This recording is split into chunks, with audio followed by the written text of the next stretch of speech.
How are we doing? We're here checking out some Autopsy Sim. So yeah, we're going to start a new game. We're going to go through the demo. No, do not call me anymore. It's none of my business. This is a new Team 17 one. We announced it the other day at the IGN, all the IGN stuff. So yeah, we're going to go through the demo. Record a lecture for the students now. We're going to have a look around. I'm completely broken. Check it out. Oh, I'm gonna go nuts if I don't take my pills. Another person gone missing. Ooh, creepy. Spooky. It is. It's a bit spooky.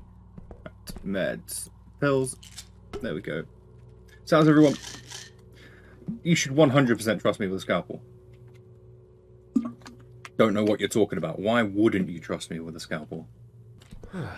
Alright, go to storage. Now I can go get the camera. That's not storage. That's not storage. Wet paint, do not enter. Alright. Not the boss of me. Can I go in there? It's locked. Ah, okay, maybe they are the boss of me. Right, video camera. You can't wait to play this game. It's cool. I won't it's forget cool. to press the record button this time.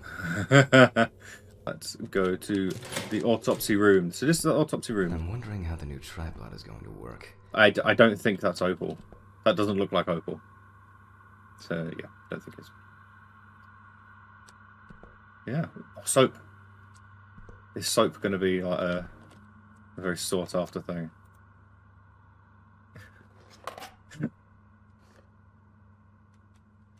Just frame it properly and... No. Oh, this should be fine. Yeah, be fine, fine. November 21st. It's been many days. It's been 70 years. Time, 8:43 p.m. 70 Recording years. for medical students from the University of Missouri. The autopsy is conducted by Jack Hammond. Ladies and gentlemen, Jack. it is always So worth that's having us. a look at the files We before are Jack. conducting the autopsy. That is where we can find all kinds of clues to what could have potentially happened to the deceased. Well, who do we have here today? So, here we go. This is the file. This is the, Mention the rookie mistakes. Oh yeah, that's right. That's my warrant to sensify you for a few issues. First, due to the fact that in the process of revealing and securing forensic traces, interference that changes the primary condition happens. The photographic documentation plays a huge role in the entire process of examination. Then, the body needs to be placed on its back on the autopsy table. The pathomorphologist stands on the left-hand side of the body. Third, very rarely but still, the cause of death remains unknown if all the tests come out negative. That's the so-called white autopsy. Now remember that it can also happen. Found on the outskirts of a parking lot near a gas station, where he often begged and insistently offered to clean the windows of cars that were leaving the station. The body was found in a dry field drain. A frequent cause of traumatic deaths among the elderly is the various types of accidents, including traffic accidents or falling down the stairs. The body was spotted by a station worker during the morning shift. At first, he thought that someone had thrown rain boots and a coat in a nearby ditch. It took him a moment to recognize a human body laying on its back. Signs of libation could be found around the dead body. Empty bottles, traces of an inept attempt to start a fire, and a scattered makeshift blanket. So, do you know what? I was just about to say, go on then, tell us how they died, and yeah. I'm going with that, yes. The price of fuel gave them a heart attack. Okay. We're going with that. That could be a cause of death. You don't know. Yeah, who knows? The deceased is locally known as Old Toby. Homeless and unemployed for at least a couple years. He had gotten into fights and had been bullied by the problematic youth of the town. He was that type of a man who never kept up alcohol, which caused him to be homeless. The body was found at 7 o'clock by Sheriff Matthew Thompson. White male, 76 kilograms, 5'8", age unknown. The Definitely deceased didn't is choke a on my drink. homeless man named Toby Chambers. His son runs a hardware store. His wife ran away years ago.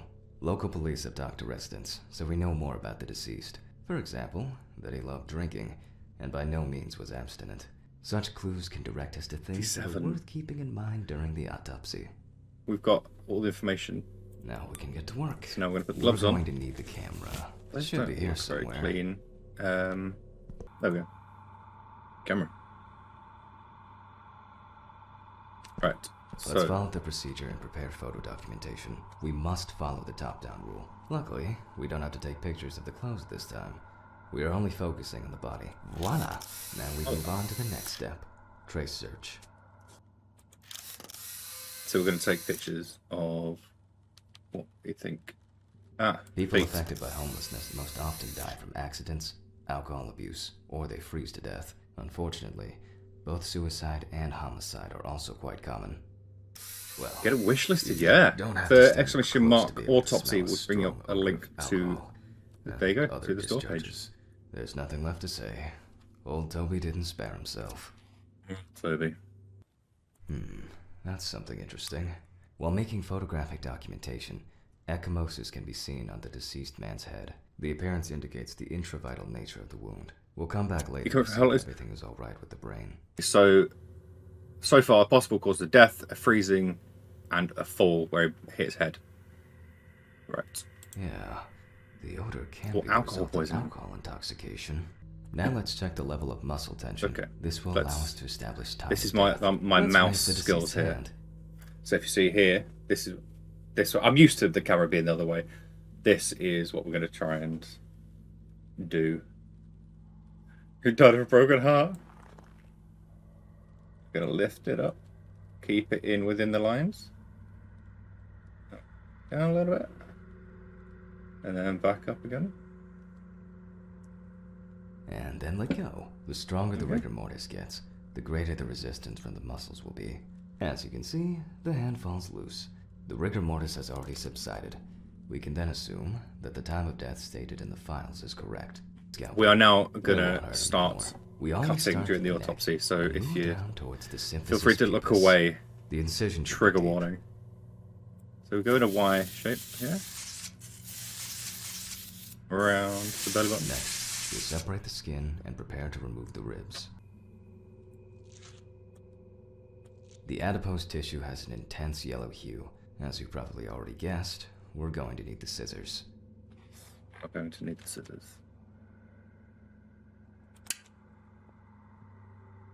So, this I found interesting. It's the sound. After removing both cartilage and bone tissues, we are actually interested in two things that you can see at the very first glance. The lack of organ congestion means that, although the deceased was cold, hypothermia wasn't the cause of death. Have a look at the lungs. The deceased smoked like a chimney. Let's take a closer look. Just pop them out. We see they just come out. Deposits. Did you not know that's how the lungs come out? Despite the tragic condition of the lungs, they are not the cause of death. Not the cause of death. So that we're taken from the heart. Now, it takes from the bladder. And draw about 10 milliliters of fluid. Comes out that easily. It does.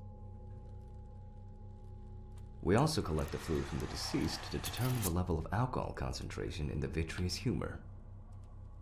Keep in mind that you have to set the right time and speed on both knobs before running the centrifuge. Our samples may break into pieces due to the centrifugal force if we set up the wrong coordinates. I myself am terrible with numbers because I suffer from dyscalculia, which is why I always keep the appropriate coordinates at hand.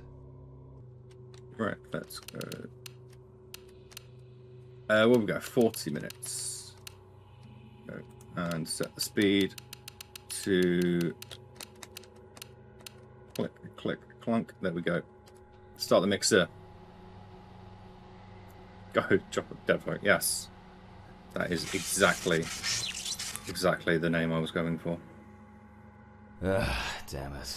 If something goes to shit, it's on the way. That's probably the blown fuses again. So, what was that? Where did it go? What was that? So, when this releases, we will have options to go down the story route. So you will have a proper story to it, or we will have the option of going for just the autopsy. So we'll go through some cool autopsies, and yeah, I'm looking forward to that. Storage room was here. Sounded like I stepped on a cat. I don't know what I stepped on. But I don't think there were any cats. Why is the radio? Where's that unbearable noise coming from?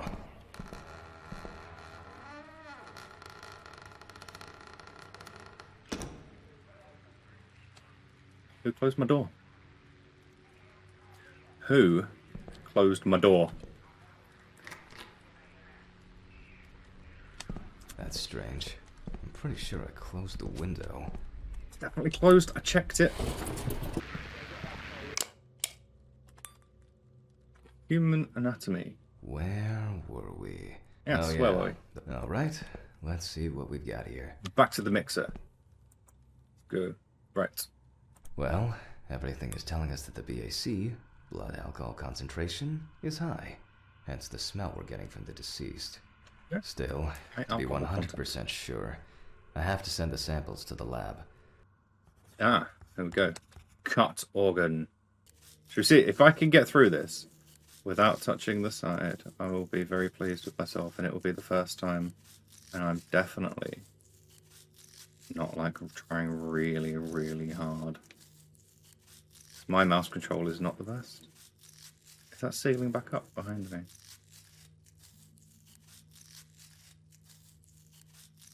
What? I could do it in one go. I could do it. And add knife goes in. It's porridge. I don't want to. It's the forbidden porridge. At first glance, the heart looks fine. The pulmonary trunk and aorta seem to be in good condition. There are no pathological changes that have contributed to our Toby's death. Well, once we've got the body ticked off, we can move on to the head. Remember, the skull, not the saw. Anyway, we will start dissecting the brain from the occipital lobe. In this way, the brain's stem matter is slowly revealing itself. Skull cutting minigame.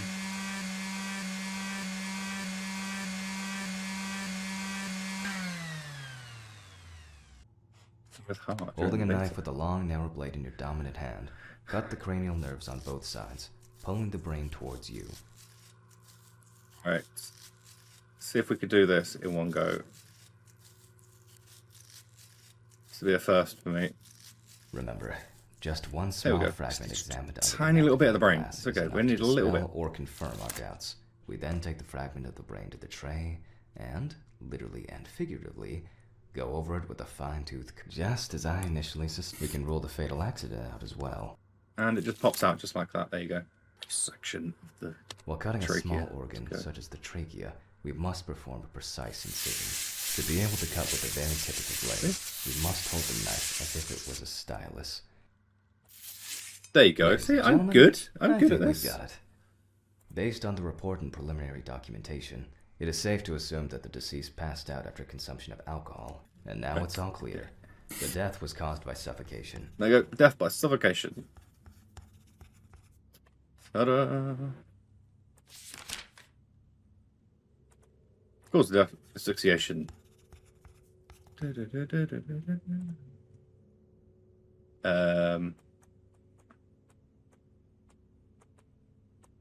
Team 17.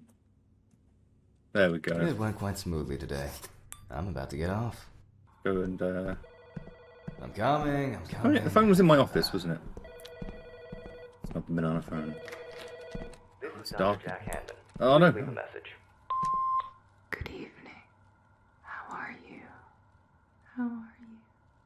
How are you? What the f is that supposed to be? I'll finish the stitching and I'm getting the fuck out of here. I feel like I need a drink first, to be honest. Okay. Stuck on things. Can I just leave? This is not the time for a smoke break. That's Batman. Don't think it was Batman.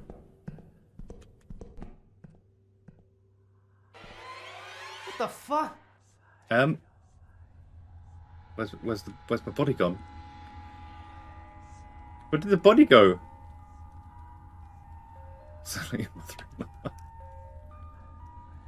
Where did my body go?